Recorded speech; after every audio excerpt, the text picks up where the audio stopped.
interrupting any more revelations. Tenny's eyes searched until they found Shorty, the station master from next door. In the glowing dark, she could see him getting ready to explode. She turned to the tops of the buildings before he could really start yelling at her. "Rusty? Lucas? Badger? You get on down here this minute. You stop that and get down here right now." A small voice came from the roof of the butcher shop. "Aw, Miss Tenny," Lucas said. "Don't you all Miss Tenny me," she yelled. "You get on down here and put these fires out."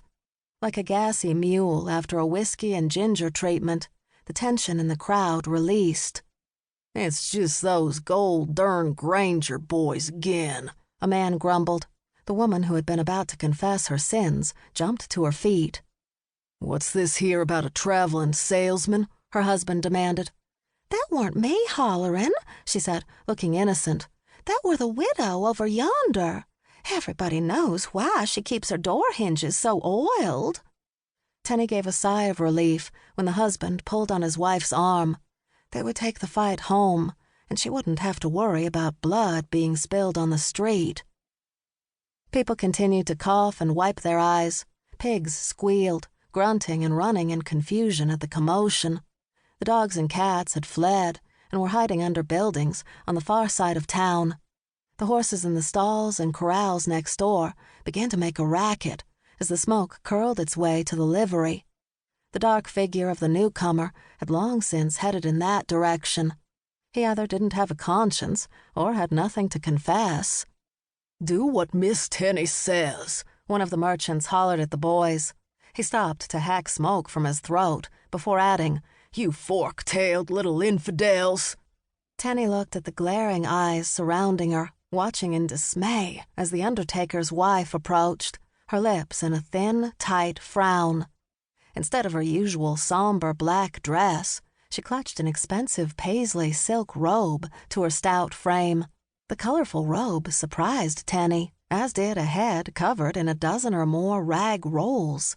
At the moment, the rolls were shaking in fury, and that wasn't surprising.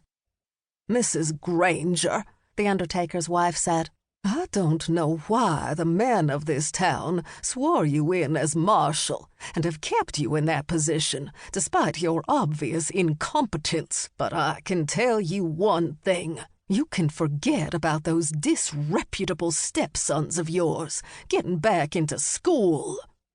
Wincing as the woman flounced away, Tenny guessed it wouldn't do much good to remind the undertaker's wife that every male marshal preceding her had been killed or left town in a hurry to keep it from happening to them. She turned away, seeing the dark outline of a large, muscular man just before he dived into the alley to escape notice. She didn't know why he had the look of someone guilty. It was her stepsons who had terrorized the town. Looking up, she saw the boys scampering from the rooftops. Lucas looked as happy and proud as a road runner carrying a 3-foot rattlesnake in its beak. Tenny wanted to cry. 2 days later, with the townspeople quieted down and the smell of sulfur dissipated, Tenny could once more appear in public. She swept the wooden sidewalk in front of the red brick jail, stopping to push a strand of curly, light brown hair away from her face. Looking along the main street running through the town of Ringbit, she saw drunks lurching from saloons and a new wave of transient cowboys with their gun belts held low, swaggering along the sidewalks.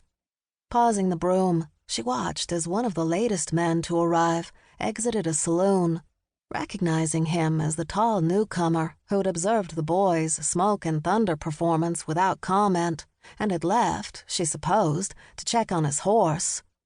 He stood with ease, leaning one shoulder against a post and wearing a well-cut dark suit with a gray silk vest. A raven-haired man with a thick black mustache. His hat was also black and shaded his eyes. Nevertheless, the noonday sun outlined his somewhat coarse features. Tenny noticed several men cross to the other side of the street rather than walk too near him. The dogs in town didn't avoid him, but they didn't try to win a pat from him either. Even her 3 rowdy stepsons hadn't pulled any of the usual tricks they tried on new arrivals.